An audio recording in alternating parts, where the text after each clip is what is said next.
என் அன்புக்குரியவர்களுக்கு அன்பு வணக்கங்கள். ஒரு புதிதாக திருமணமான கணவன் என்ன பண்ணானா, தன் மனைவிக்கு ஆசாசியா ஒரு பாக்கெட் முறுக்கு வாங்கிட்டு வீட்டுக்கு வந்தான்.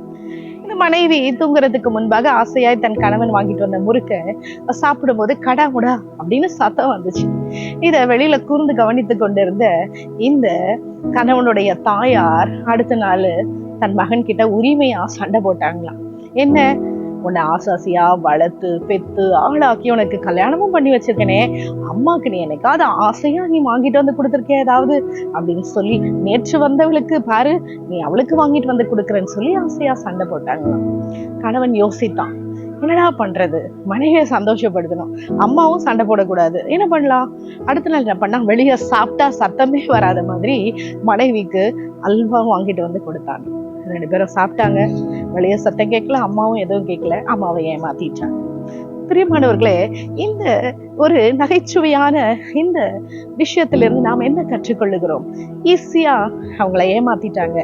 தங்களை சுற்றி உள்ளவங்களை அவங்க பிரியப்படுத்துகிறதுக்காக சின்ன சின்ன விஷயங்கள் தான். ஆனா நம்முடைய வாழ்க்கையில நாம இதை போல செய்கிற சின்ன சின்ன விஷயங்கள், சின்ன சின்ன சொல்லுகிற சின்ன சின்ன பொய்கள் என்ன செய்யுது அப்படின்னா, அநேக வேளைகள்ல பெரிய பாதிப்பை ஏற்படுத்துகிறது. நாம் மனுஷனை ஏமாத்தலாம், ஆனா 24 மணி நேரம் நம்மை பார்த்து கொண்டிருக்கிற ஆண்டவரை நாம ஒருபோது என்ன செய்ய முடியாது, ஏமாற்ற முடியாது. லூக்கா 16:10 வாசிக்கிறோம், கொஞ்சத்துல உண்மை உள்ளவனை ஆண்டவர் அநேகத்திலும் அவன் எப்படி இருப்பான், உண்மை உள்ளவனாய் இருப்பான். கொஞ்சத்துல உண்மையா இருக்க, சின்ன சின்ன விஷயங்களில ஆண்டவர் நம்மை பார்க்கிறார் என்ற உண்மையா இருக்க நம்ம முயற்சி செய்வோம். நம்முடைய வாழ்க்கையை நிச்சயமாக ஆண்டவர் ஆசீர்வதிப்பார். அநேகத்துக்கு அதிகாரியாக நம்மை மாற்றுவார். God bless you all.